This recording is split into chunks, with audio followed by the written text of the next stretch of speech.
Are you ready to take your business to the next level? Every day there are countless books and articles that are published offering the key on how to make your business a success. It's easy to feel overwhelmed trying to keep up and run your business. That's why Deb Creer created the Business Power Hour. Keep up on the latest trends, best practices, and techniques for how to make your business a success. Let the Business Power Hour do the heavy work for you. Good morning. Good morning. I am Deb Creer, and I am passionate about giving professionals the tools that they need to make themselves and their businesses as successful as possible. And I have to tell you, this lady and I are sisters from another mother, Mr. whatever we want to call it. We always have so much fun when we chat. And so I am so looking forward to speaking with the wonderful, the adorable, the talented, anything we want to add in there to say she's fabulous, Rikki Smith. How are you doing today, my dear? I'm good, my friend. Thank you so much for having me. This is already going to be fun. Should we apologize now before anything Sorry, happens? Folks. You might be laughing advance. a little bit too much. But you're going to learn. I mean, that's the important thing is you are going to learn because we are going to have so much fun talking. So let me tell people a little bit about you, and then we will jump into this. So Rikki Smith is a seasoned corporate trainer with more than 20 years of experience. She started when she was 4, with an illustrious career dedicated to transforming teams and empowering individuals through dynamic learning experience. Rikki has become a trusted leader in the field of professional development. She is the Chief Training Officer at Stratus Training and Consulting, LLC. Her passion for public speaking and seeing others step onto the stage with confidence is evident in every aspect of her work. Whether she's leading workshops, delivering keynote speeches, or coaching individuals, Rikki brings a unique blend of expertise, enthusiasm, and empathy to every interaction. In her spare time, which I'm not sure when that is, Rikki enjoys binge watching Asian TV on Netflix, subtitles and all. She also has a fabulous podcast, Faith on Friday. And I'm not saying that just because I was a guest. So again, Rikki, welcome to our program. Whoa, I know I need applause noise or something. Yeah. So very cool. Well, I always like finding out from my guests how it is that they got to where they are today. So tell us about how you got to this point in your life. Wow. Where do you begin? Well, okay, let's start here. So I'm part of a military family. Mm-hmm. Both my parents were in the Air Force, Mm-hmm. and we moved around a lot. Mm-hmm. Mm-hmm. And so everywhere I was brand new all the time. Right. And there were some things that I found that were exactly the same everywhere I went, besides me being new. It was people were afraid of other people. Mm-hmm. People were looking for somebody to talk to them Mm-hmm. first to Right. start this conversation. And friendships were fast and furious. Mm-hmm. Right. Because in about 18 months to 3 years, Mm-hmm. you're gone again and you're Mm-hmm. doing it all over. Mm-hmm. So I started there. Then I went into the military myself. I went into the Army. Thank you so much for your service. It was our pleasure to serve, true story. And so I did that. And again, I found the same things though, but now folks are older doing it. Mm-hmm. And I was like, wait a minute, I've seen this before. Mm-hmm. And same thing though, but now you're in charge. You're supposed to talk to people. You're supposed to have all the answers. They didn't. Then I got out and I started working in the hospitality industry. Mm-hmm. That is where the flowers began to bloom. Mm-hmm. That is my first stint with corporate training. Mm-hmm. And I was one of the participants. And I'm sure like most of your listeners and watch, we've all had to sit through corporate training. Mm-hmm. And we hated it. Hated it. Mm-hmm. It was long. It was boring. And why are we here? Not only that, why are we still here? Because it seems to drive for days. Mm-hmm. Whole day wasted. The person teaching it was probably a mortician in their first life because it was so droll. Yes. And that is when I figured out there's got to be another way. Mm-hmm. And so I basically came up with a better mousetrap. Mm-hmm. That was it. I came up with a better, more fun way to do training. Mm-hmm. That was it. I love it. I love it. Now, I mentioned in the bio that you love helping people with speaking, and you do have a great book. It's called Own Your Stage, Public Speaking Tips and Myths. Yes, And ma'am. I always tell anybody who is management level or higher, you need to be a good public speaker. And, even if you are never doing anything besides getting up in front of your team and giving a presentation, you had better be pretty good at it. So, talk to us more about that. Public speaking is a skill, y'all, Mm-hmm. and you can learn it. The problem with it is people think that, well, if I stand up in front of people and words fall out of my mouth, I'm a public speaker. Right. No, you're standing in front of people and words are falling out of your mouth. Mm-hmm. But there are elements of public speaking that people don't know. And it's so funny, especially small business owners. Mm-hmm. Small business owners, they are so great at the thing that they do. That's why Right. they started a business. Mm-hmm. Mm-hmm. They suck so hard at telling people what they do. Right. Even their 30-second introduction, right? Mm-hmm. Yeah, because there are elements of it that they are Mm-hmm. missing. And so what I do as a trainer and as a public speaking coach is I train people on these elements that Mm-hmm. they're missing. Yes, there are all kinds of speeches that you can Mm-hmm. do. There's your 30-minute Mm-hmm. elevator, there's a toast, there's an introduction, there's a keynote, there's a Mm-hmm. breakout, that all the things. Mm-hmm. But people don't know that. And there are elements that go in each one of these things. Mm-hmm. One of the things I tell my clients is that you are not broken. You don't need to be fixed. Mm-hmm. As a public speaking coach, I'm not here to fix you Right. because your style is perfect. Mm-hmm. Let's just shine it up a little Mm-hmm. bit, shall we? And I take it from there. Mm-hmm. It's funny in the introduction you said that I have empathy for people, and I know folks are wondering why would you need empathy as a Mm-hmm. corporate trainer, as a public speaking coach? For people have a very strange relationship with public speaking. Mm-hmm. And when we get started with the coaching part, and I ask them, what's been your experience with public speaking? What was the first thing that you Mm-hmm. remember Mm-hmm. about your first public speaking? Oh my gosh, it brings up so many emotions. Oh, yeah. Yeah. And I get it. It was me Mm-hmm. too. Mm-hmm. My first was in high school. Do you remember your first public speaking, Deb? Oh, I don't know if it would be my first, but I remember having to do them. Now, it's really fun because I'm not shy, right? But I don't always want to be want to get up and present to people. Sure. Yeah. A lot of people don't. Mm-hmm. But in this day and age, especially if you've come, I call it from the floor to middle management, Mm-hmm.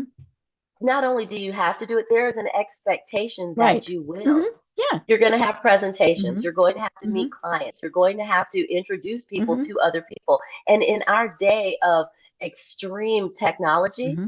we have forgotten the art of interpersonal communication. Right. Mm-hmm. And that's where I come in. Mm-hmm. I Yeah. love it. I love it. And it is something that we all, like you said, it's a skill. We can learn. We can all get better at it, right? 100%. Yeah. And it's so funny because people are afraid of it, right? Public speaking, death, Mhm. right? They'd rather die. Yes.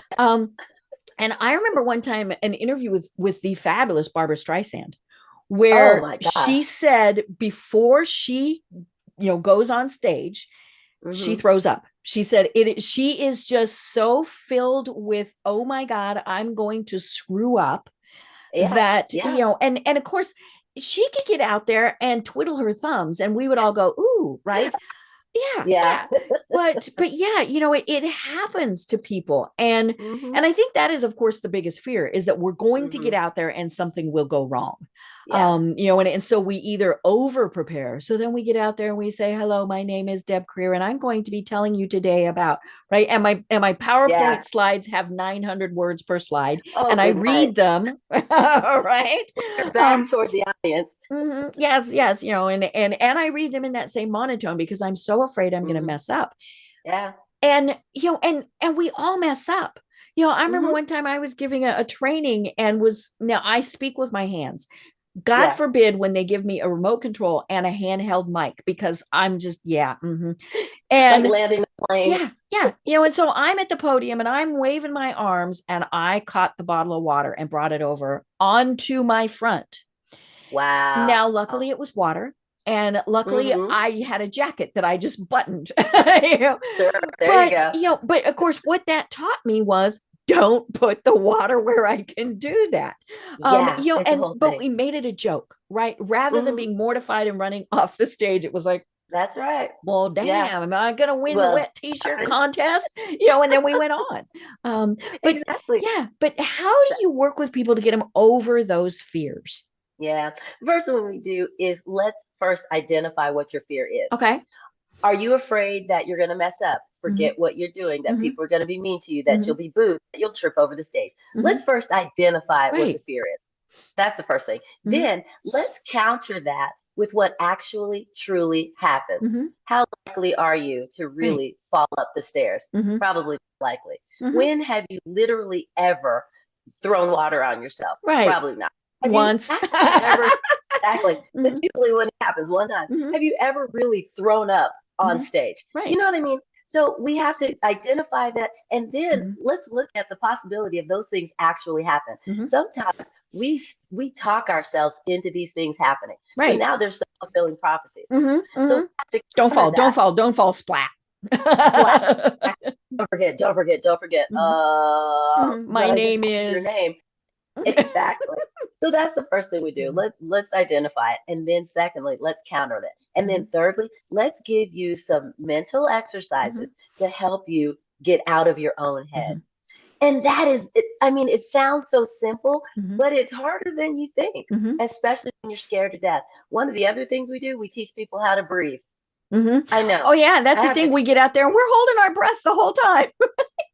or we start taking these short, shallow Uh-huh. breaths And we hyperventilate. and you hyperventilate, Hmm. or worse yet, you get lightheaded. See, Hmm. people don't realize when we get nervous, our body starts to react. And Hmm. one of the things it does, it conserves its energy. Hmm. And how Hmm. does it do that? Well, let's take short, shallow Hmm. breaths because that's going to help us. Hmm. But it doesn't. It makes you lightheaded. Your brain's Hmm. not getting enough Right. oxygen. You start to lose your Hmm. voice when you start talking because, again, you don't have enough oxygen. Hmm. Then Hmm. you don't have enough oxygen. Your body's like, oh, we're shutting down now. We're Hmm. done. Oh, Hmm. all kinds of things happen. So we literally teach people how to breathe Hmm. and how to breathe with your diaphragm, breathe Hmm. with your stomach. Don't breathe with your shoulders because you've Hmm. seen this, right? Where people will breathe and they move Yeah. their shoulders like this. Uh-huh. That ain't Hmm. breathing, y'all. That ain't breathing. So we teach people to breathe from here. Hmm. Let's breathe from here. Right. And so that gives your brain some more Hmm. oxygen. It keeps you from being lightheaded. Hmm. It helps you keep remembering the things you're Hmm. supposed to remember. Hmm. That's another thing. Then another thing we tell people don't memorize anything. I know. Hmm. Hmm. Because when you memorize it, guess what happens? Your brain loves order. Oh my Hmm. gosh, the brain is Hmm. an amazing computer. And when you memorize something, Hmm. you've given it its marching orders. This Right. is the order in which we're doing this. Hmm. Let me tell you what happens. When you lose your place, your brain stops. When your Right. brain stops, so do Hmm. you. Because it's trying to find, wait, Hmm. wait, where are we? Where are we? And now you're standing on stage going, oh my gosh, oh my gosh, oh my gosh, Hmm. because your brain is trying to Hmm. find its Right. place. Don't Hmm. memorize anything. So we have exercises to Hmm. help people not to memorize, but still practice. Right, right. Yeah, I took an extemporaneous speaking class Okay. way back in college, right? Um and but I mean, I remember you still made notes so that Hmm. you had, your ducks kind of in a row, but Right. then, but the key was that you never even really you looked at them, Hmm. and so because you have them on your cards, right? You drop your cards or they get out of order. I mean, all of those Mm, various things. all the things. and Yeah. and it is about just being comfortable with what you're saying. I mean, that is Hmm. ultimately what it comes down to. Yeah, that and knowing what you're talking about. Hmm. I tell any new speakers, please don't try to speak on something that you're not real familiar Right. with. Hmm. It's going to cause some undue stress. Hmm. But because we are humans and we're all part of Hmm. the human condition, we've got so many stories and Hmm. so many points of things that we can do. One of the things that we teach people is organize your talk. Hmm. Organizing your talk, it helps you with your Right. practice, it helps you Hmm. not memorize, it helps you feel more comfortable, Hmm. and it will keep you on track. But a lot of times when you're not a trained speaker, Hmm. you're like, I have this amazing story. I can't wait to tell everybody. Oh my gosh. And then it starts with what had happened was, or once upon a time back in Uh-huh. the day. And it goes off the rails from Right. there. Because your Because brain goes, ooh, I remember the sky was blue and it hadn't rained, and yeah. And it was 3:37 p.m. and I had on the cutest yellow dress. Oh my gosh. And I was going, nobody cares. Right. What does it have to do with what we're talking about? So we try to help people organize your talk. We talk about storytelling because we love a good story. Right. I do. I love a good story. I mean, that is why some book series are, you look at Harry Potter, that woman wrote a phenomenal story. Right. Twilight wrote a phenomenal story. Any of the book series, there's one I'm into now. It's so neat. It's called The Lunar Chronicles. If you're into fantasy stuff, it's super good. She tells a great story, but there are elements in a talk where your story goes, but there are things you need to know about your story when you're doing it as a talk or as a presentation. You have to, I tell my clients, tell your story with a broad brush. You're not painting the Sistine Chapel. You don't have that kind of time. So skip I wore a yellow dress. It was 2:37 in the morning. Nobody cares. Right. And so we try to help people get there because the meat of your topic is this. The story is supposed to enhance it, not take it over. Right. So does the story have to be 100% true? 50% true? Especially if you're saying that it was you. It's one thing to do I heard one time about this, but if it's you, how much of it has to be true? Okay. So I love that question. In this day and age of fact checking, my suggestion is if it ain't at least 90% true, keep it to yourself. Or make sure people know that this part ain't it, but this part is. Yeah. And we teach people how to do that as well. Now, depending on where you're speaking, because in the book, we talked a lot about this. Find out when you're speaking, where you're speaking. Is it indoor, outdoor, morning, noon, and night? Who's your group? Blah, blah, blah, all the things. You may be able to take some liberties that you may not otherwise be able to take depending on your audience. Right. Again, we're back to speak on what you know. Don't make it up. Not in this day and age of fact checking, because they will fact check you in real time. Right. Well, and of course, it's okay to change the names, to protect the innocent. I love that. That's always. But yeah, I mean, when we're talking about, hey, I worked with X client. Now, I'm not going to say X client, because that just sounds kind of funny. But I'm also now if I'm bragging on them, I use different. But if it's, oh my God, these were the most horrible people in the world, you don't know, because don't go there. You don't want to bash people in your story. You don't want to make it up so much that people can't. It's too fantastical to be real, unless you have pictures, audio, or witness. That's all I'm saying. But yeah, you got to make sure that your story is relevant, true to the audience, and with the ability to be checked on depending on what it is. Right. Oh yeah. Because the worst thing you want is for somebody to put their little hand up and say, I just read that you did not attend X university or, whatever it is. There was an article recently, a few years ago, where a gentleman was running around telling everybody that when he was in Vietnam, blah, blah, blah, blah, all these things. Come to find out, he was never there. He was never in the military. And he was talking to other military veterans. Bad. Yeah, and that's a crime. It's a misdemeanor in some areas. Yeah. Oh yeah. Well, and not only that, you're not going to speak again. I mean, because in this day and age of social media, woof, that got out there really fast. Now could he have used it to, could he have flipped the script? Maybe. But nobody's going to trust anything he says. Never again. And he had medals that, because now you can buy them on Amazon, but he had the medals, the whole thing. He would show up in uniform, and it was a big thing. Yikes. Yeah. And I tell you, you don't poke fun at the military. And I mean, that's the thing is that would have been how that came across. Even if he was showing how wonderful he thought it was, that impersonation thing would have not gone over well. That whole thing. Yeah. Because in my talks, depending on where I tell a story of how I found out that I was a Black girl.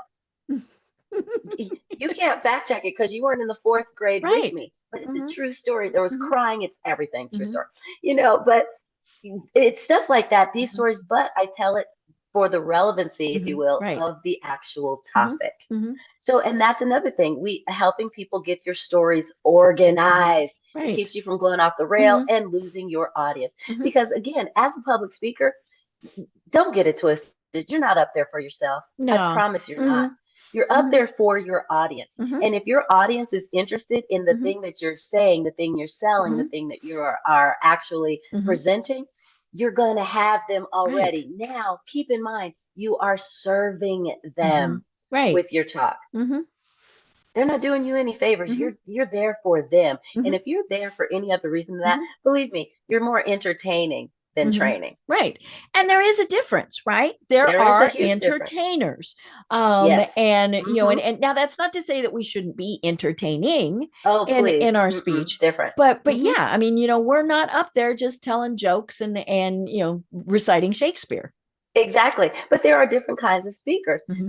When people say, "Oh, I'm a public speaker," Hmm. everybody's mind automatically goes Hmm. to motivational speaker. Yeah.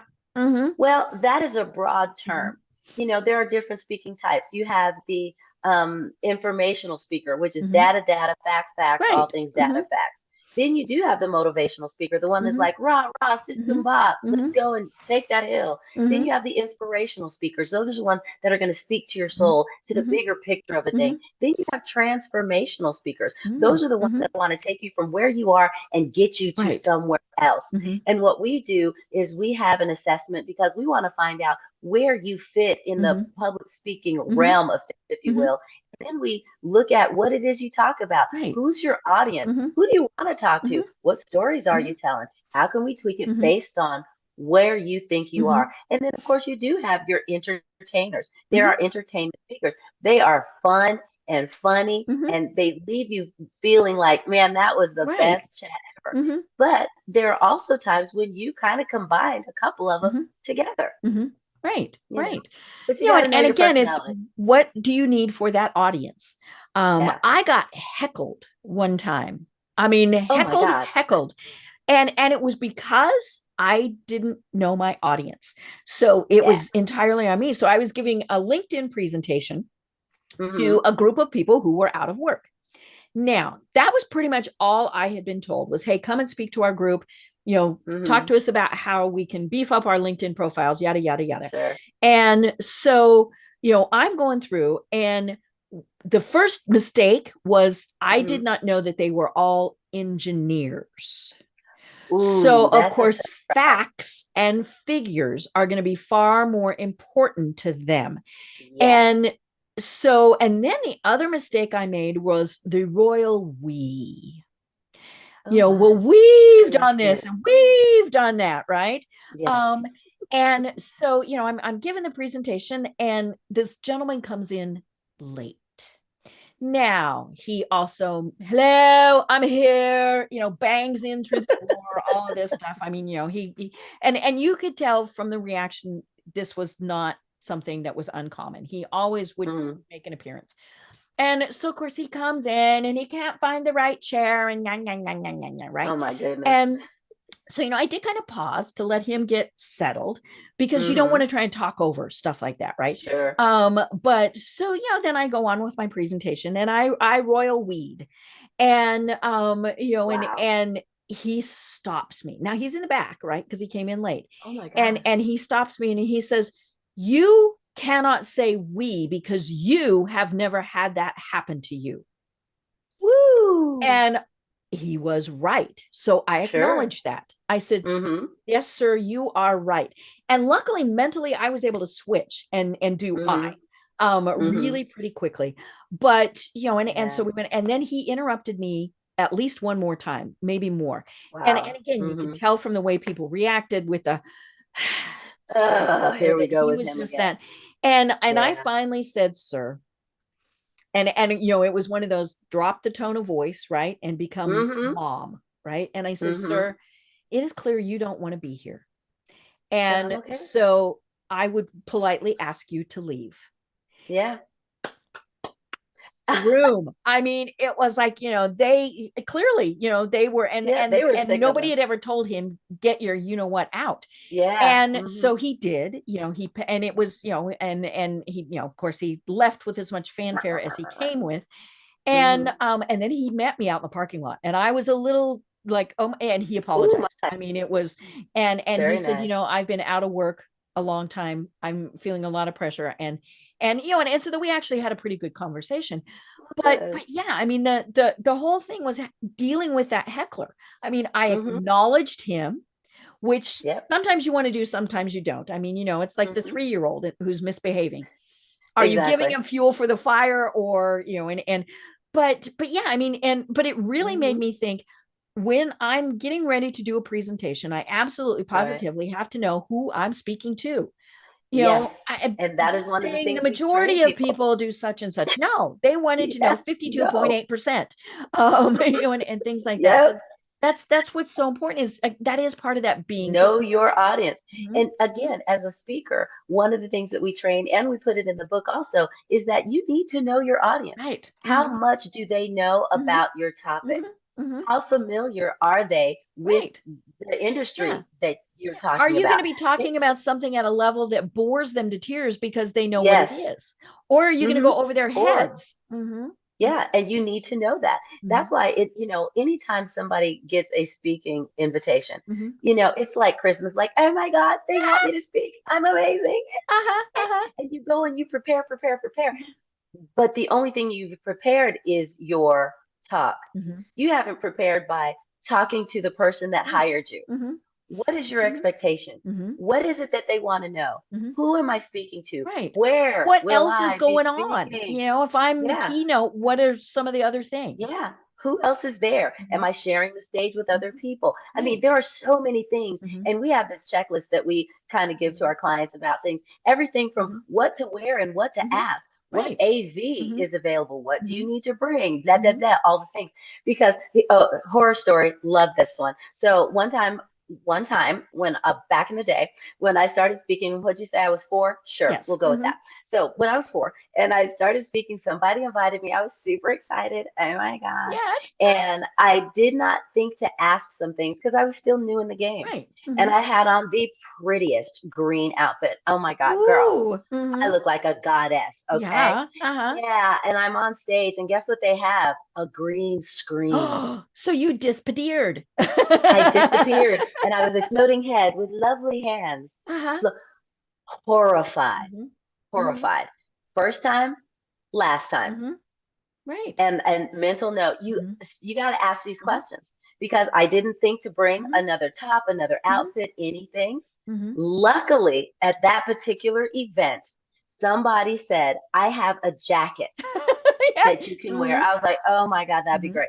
Mm-hmm. And that's how we did it. Still wasn't Mm-hmm. perfect, but it was way better Right. than the Mm-hmm. floating head. Oh, And yeah. these are things that we try to train people on because Mm-hmm. it's stuff you don't think Mm-hmm. about. Right. You really don't. Mm-hmm. Somebody asked Mm-hmm. me to speak, so I'm going to go. Mm-hmm. Right. Okay. Well, and are you dressed to the nines and everybody else is in jeans and shorts?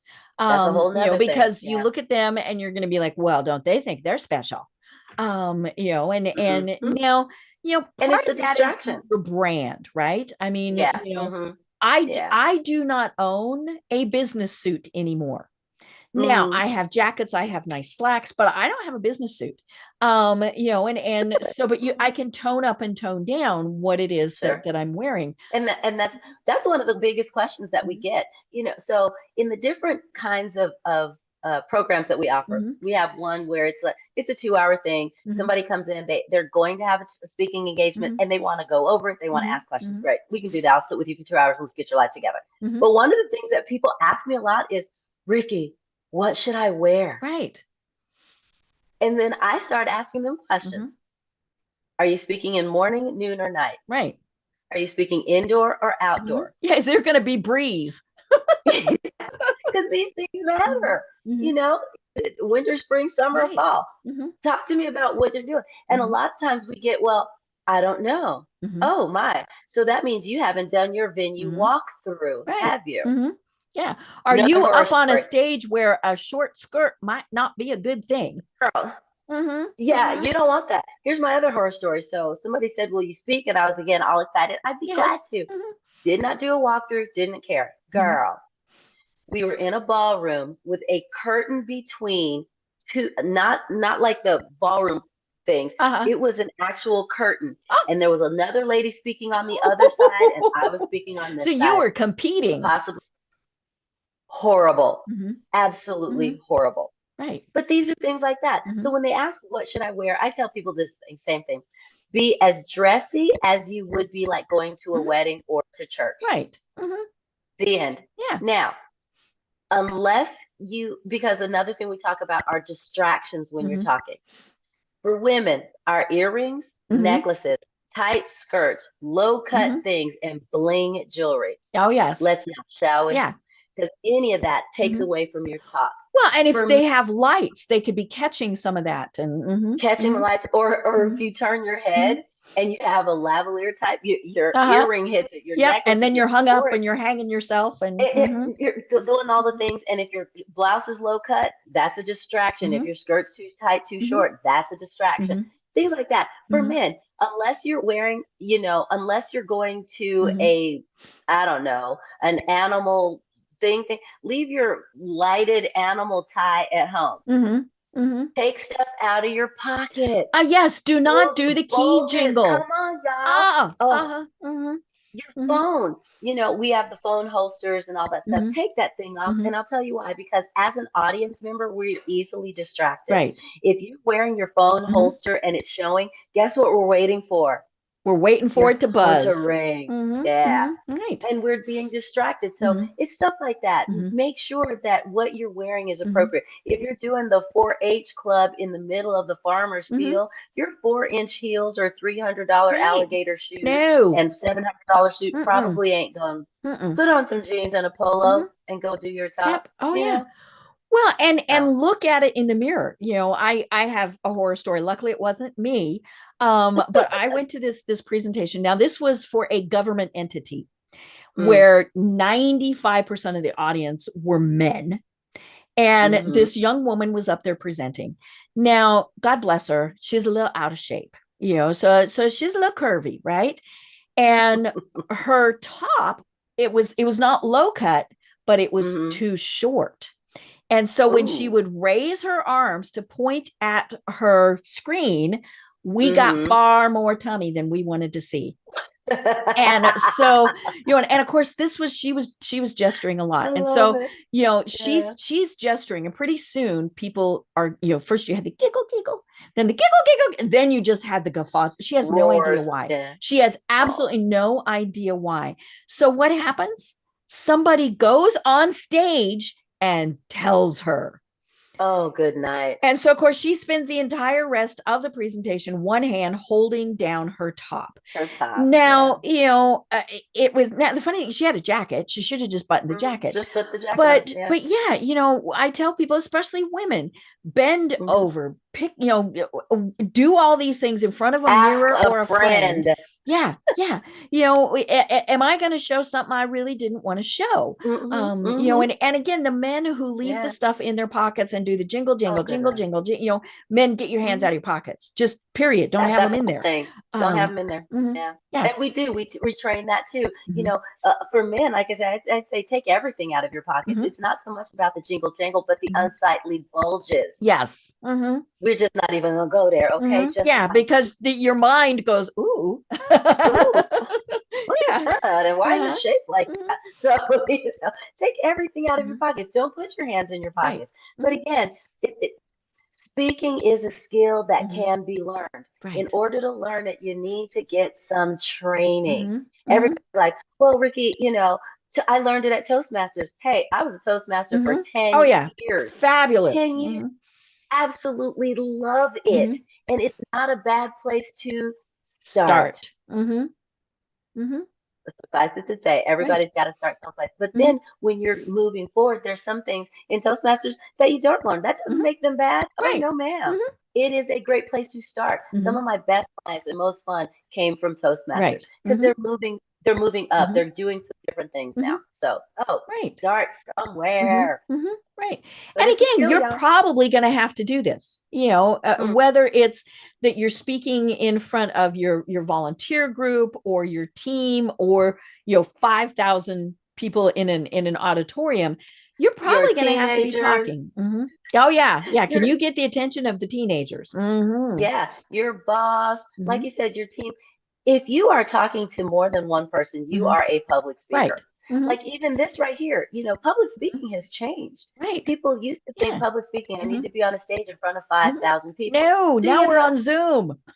we're on Zoom? There Mhm. are panels. If Mhm. you're not comfortable being on stage Mhm. alone, find a panel Mhm. discussion Right. that you Mhm. can get. We teach people how to do panels because believe Mhm. me, that is a whole nother Mhm. skill. Right. What about a webinar? If Mhm. you don't want people to see your face, you Mhm. can now get on Zoom or Mhm. Lumi or wherever, and you can now do Mhm. a webinar for Mhm. 30 or Mhm. 45 minutes. Nobody has to see Mhm. you. You just got to get your voice Mhm. together. What about being a moderator? How about Right. moderating a thing? What about being an Mhm. MC? Have you Mhm. thought about that? There are more ways to be on stage Mhm. than you can imagine.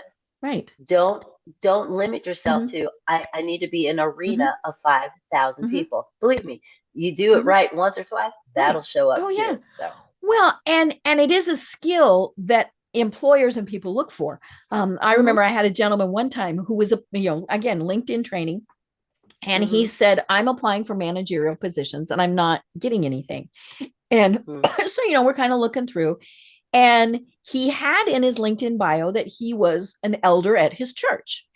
So right. he was like, "Do I have that or not?" And I said, I mean, it wasn't some, wild church. And I hmm said, here's what I'm going Sure. to tell you about that.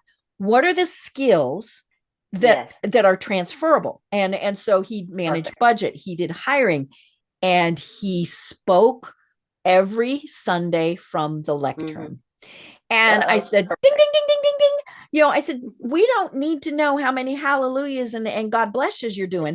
But if you just say, I speak before my congregation every week. Sure.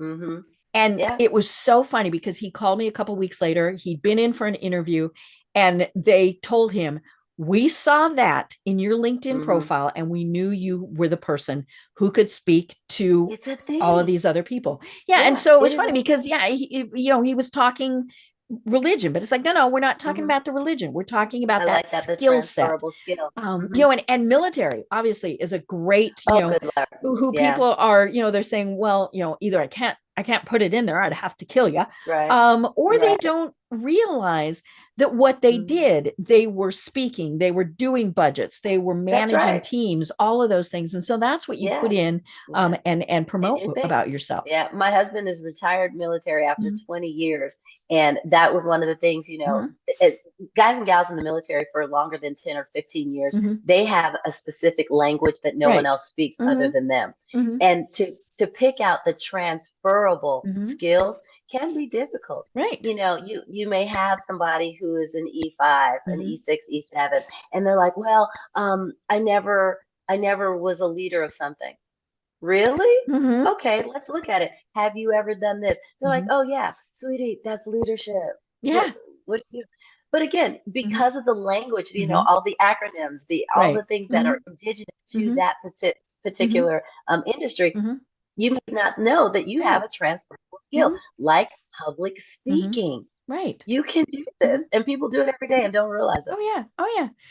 And the funny thing, speaking of words, when I first decided Mhm. to be a speaker, right, and put myself out Mhm. there as a speaker and a presenter and a keynote Sure. and all of those things, All the the things. fabulous Laura Slack, who was she was head of the National Speakers Association for a while, all sorts of things. I Mhm. know her from when we lived together in Sure. Colorado. And she's Mhm. looking through my stuff, and she said, I'm going to make one suggestion that will change everything. Uh-oh. And I was thinking, she's going to tell me, don't do it. I mean, right. And she said, Just you quit. say over and over again, you're a public speaker. I said, Mhm. yeah. And she said, you are a professional speaker. That means you are paid to That's speak. right. That's right. You Yeah. better get there. Yeah. And that's the thing because we have in this day and age, I don't want to brag. I don't want to sound Mm-hmm. pompous. this is a fact. Mhm. You are paid, therefore you are a professional. Yes. Whether you got paid in ducks, meat, Mhm. rolls, or Mhm. cash, Right. you're a professional speaker. Mhm. And people look at that and are like, oh, they're a Mhm. professional. Mhm. You know, that deal. People think that, oh, okay, so I've written a book. I've written 2 books. Go Mhm. figure. A lot of people have. But Mhm. people think that if you write a book, you are automatically an expert at a Mhm. thing. Right. Are you though? I don't know. You might be. Mhm. But, and I tell my clients the same thing about being a speaker. If you are in the front of the room, Mhm. you are automatically the Mhm. expert. Right. Right. Automatically. Mhm. So now let's make it look Mhm. like that. Mhm.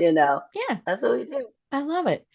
So now, what do you tell the people who are like, oh my God, I will die. I will die if I get in front of people. I am an introvert, Oh, but I love that. my company has said I have to start giving presentations, or, Hmm. they want me to step up at the, and be the president of whatever volunteer organization. Sure. What do you Hmm. do to those poor people who really are thinking, I want to talk to my shoes. That's it. I just want to talk to my shoes. I love it. Some of the best speakers are introverts. Mm-hmm. I know that sounds crazy, but it's the truth. Right. People believe that an introvert is somebody, I just need to be alone by myself, like you Mm-hmm. said, and talk to my shoes. Introverts, they're quieter, Mm-hmm. but they are also more focused Right. because I need to do this and go sit down. Mm-hmm. Mm-hmm. They will prepare more. They Mm-hmm. will give you more facts and more Mm-hmm. interesting tidbits of a thing. But when they are done, Mm-hmm. they are done. Right. So people who are introverts don't ever. That's one of the myths that we put in the book. That Mm-hmm. if you're an introvert, introverts can't be good Mm-hmm. speakers. That's a lie. Mm-hmm. Introverts are some of the best speakers. Mm-hmm.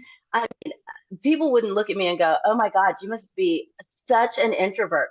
But I learned a new word. I'm what they call an ambivert. Mm-hmm. When Right. I am on and Right. popping. Mm-hmm. But when Mm-hmm. I'm done, I am so done. Mm-hmm. I Mm-hmm. am so Right. finished. Yeah.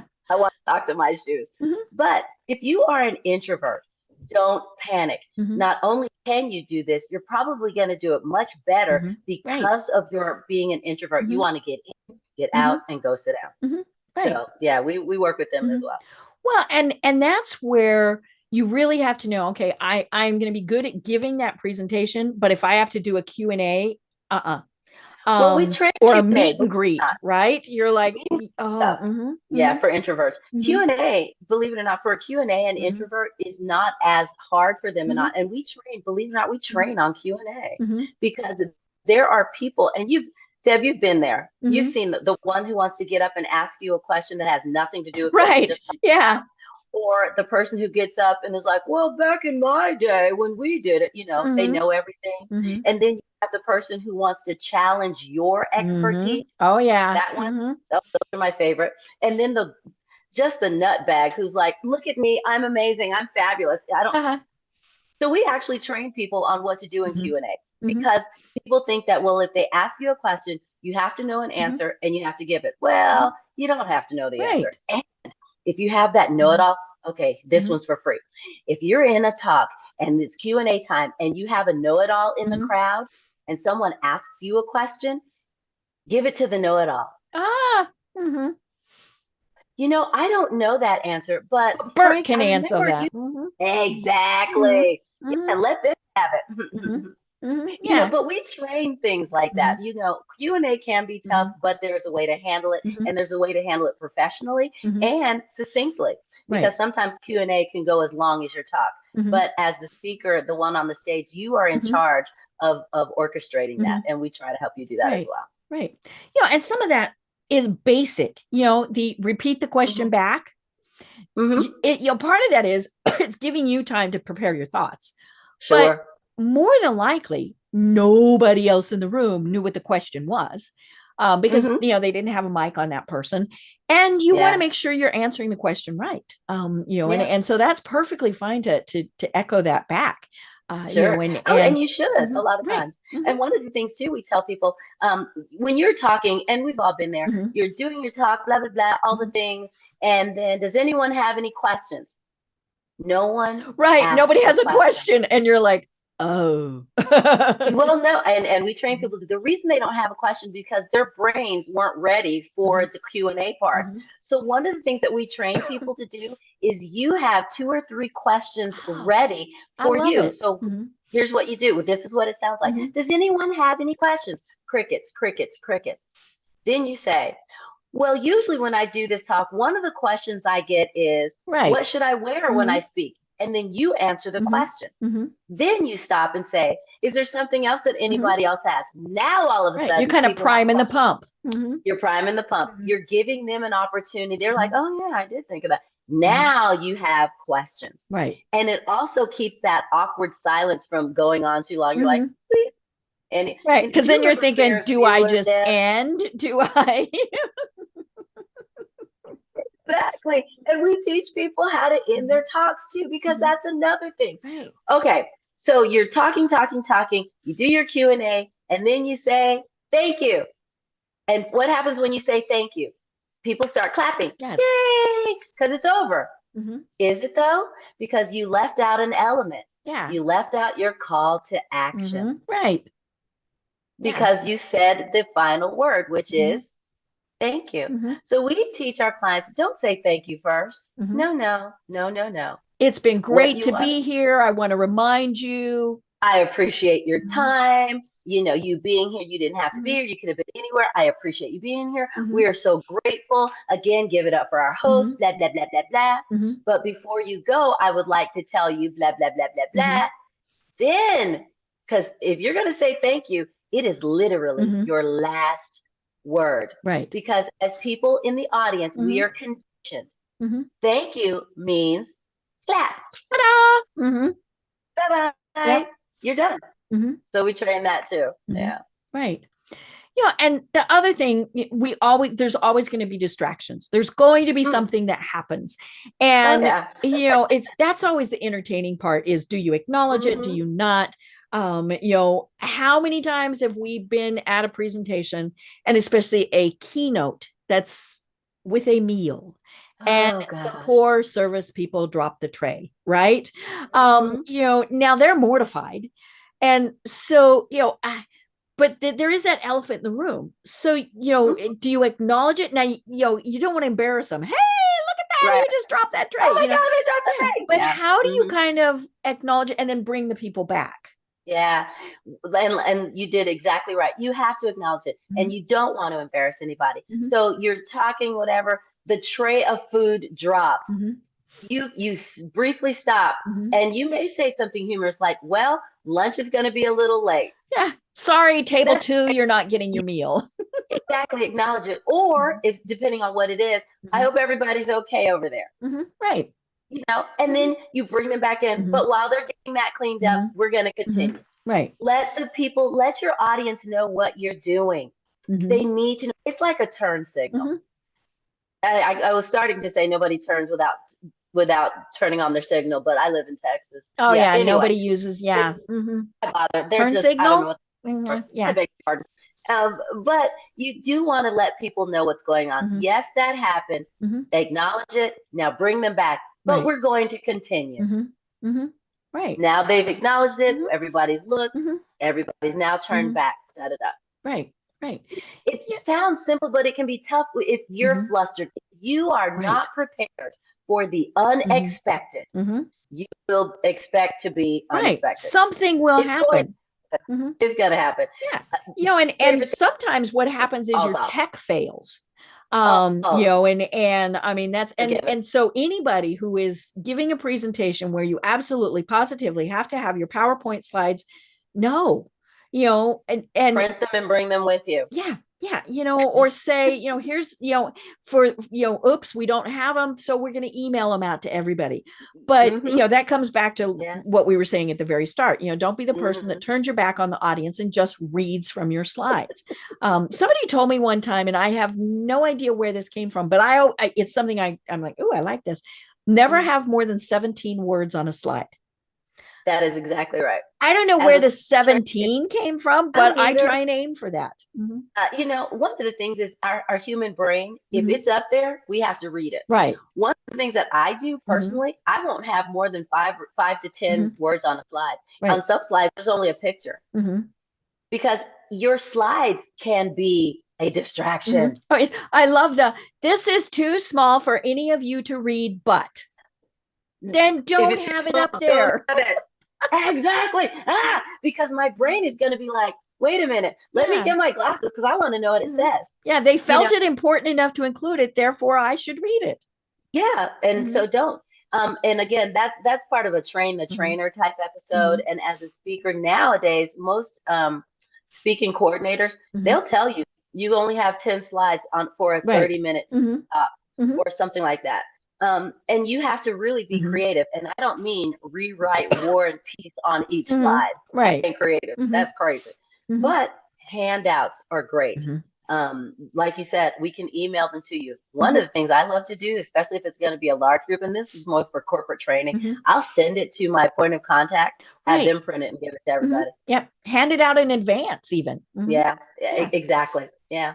And I mean, there are so many things, so many tricks of the trade, if you will.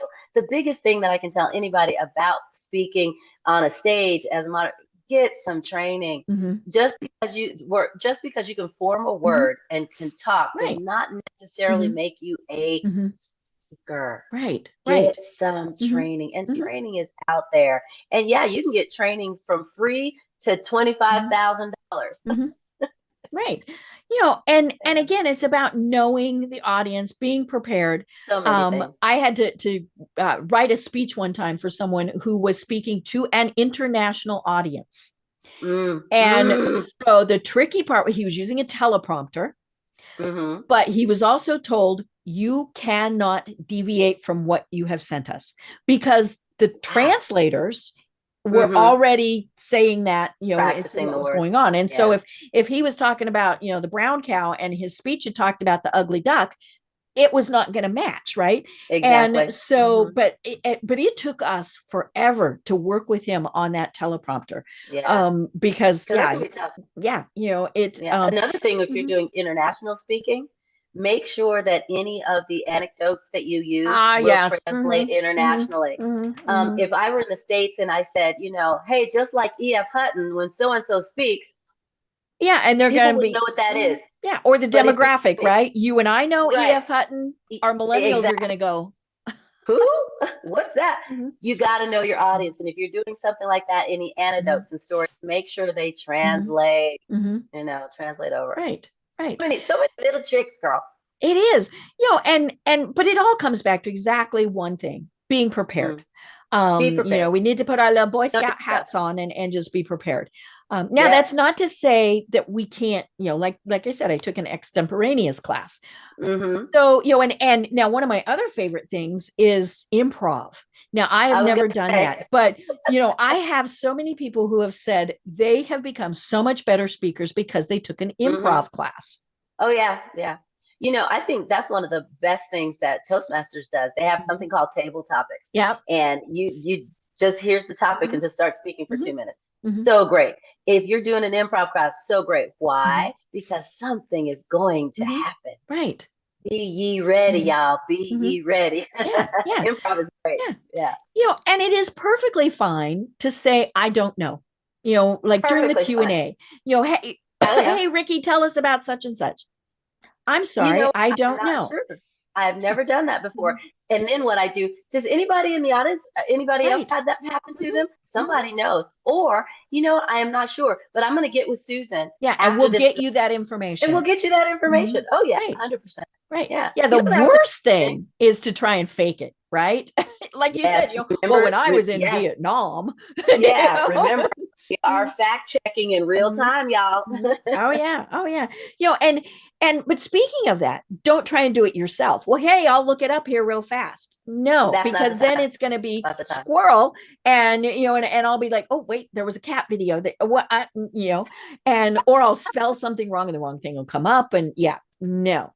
Do not, and I mean, the easiest thing, folks, unless you're using it for your timer, Mm-hmm. Leave your phone off the stage.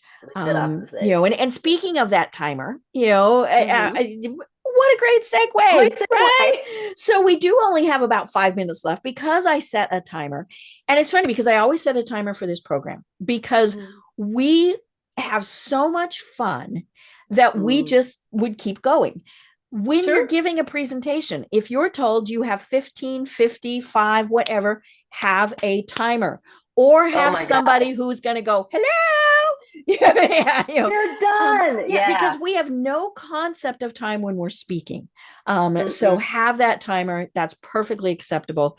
If you're really big things, I mean, they'll have it there for you. But it's perfectly fine to do that. That's true. So like I said, we are almost out of time. So Rikki, tell us about how they find you when they say, oh my gosh, I know I need to do this. I need to hire her. So how do they find you and what are the services that you provide? So my name is Rikki Smith. It's Rikki Smith. You now know everything there is to know to find me on social media. I am on LinkedIn, Facebook, Instagram, Twitter, and YouTube. And look up Rikki Smith. If you can't find me, you ain't looking. There's that. Then some of the services right now, actually, Deb, we're getting ready to start our public speaking cohort. Cool. People can go over and register, and it's a 4-week class that we do, and it starts May 9th. I believe. Yeah. Very cool. Registration is open now. Come on in, jump in. We do a lot of what we're talking about here. We kind of go in depth and we do it as a group. And that's always fun. Oh, yeah. Well, and for those who are listening to this years, months in the future, just check out the website. There's all sorts of other programs. Stratus.com. And there is public speaking for individuals, for groups. There's 1 hour, 2 hour, 4, 6, or 8 week programs. Come on over. Hang out with me. It'll be fun. I love it. Yeah, you can tell it's boring. We're not going to like this. Yeah, it's such a drag. Yeah. So, Rikki, we've laughed and we've joked a lot during this, but I do want to remind folks, this is probably one of the best skills that you need to have is how to be a public speaker. Maybe it is just to catch the attention of your 15-year-old who's not paying attention to you. Maybe it's to get a raise. Maybe it's, some big thing where you are presenting to thousands of people, or maybe you're just on a Zoom call, right? Having public speaking skills is absolutely critical. Yep, it is. And it is because it can be learned. You can do this. Right. Become an advocate for yourself or for others. But in order to do that, you're going to have to talk to people. And don't be scared. They're like bugs. They're more afraid of you than you are of them. Right, so, right. And don't think of them being in their underwear. No, that. Oh God, let that go. Please let that go. That's one of the myths we have in the books. Do you really want to think about your boss in his underwear? Let's not. Ew. No. Yeah, I mean, that's going to give me the giggles, right? If I look out there and go, oh no. Yeah. That right there. But yeah, it is one of those things. But we mentioned it. You've got a great book. You've got all sorts of information. We will have all those links. But do you have any final thoughts that you want to leave everyone with? Thank you so much. First of all, I appreciate being here. This has been so much fun. And for everybody listening, you are not broken. You don't need to be fixed. Your speaking style is perfect and your message matters. Let's clean it up and present it to the world in a package that they can receive and that will transform their lives. Learn how to do it and then really change the world with your talk. Oh my gosh, so much fun. Well, I'm Deb Creer. I've been having a blast talking with Rikki Smith of Stratus Training and Consulting. And we'll have you on again, right? Because this was so much fun. I love it. But until then, everyone have a great day. Tune in for our next program for even more trends, best practices, and techniques for how to make your business a success. The Business Power Hour, hosted by Deb Creer, is proud to be part of the C-Suite Network.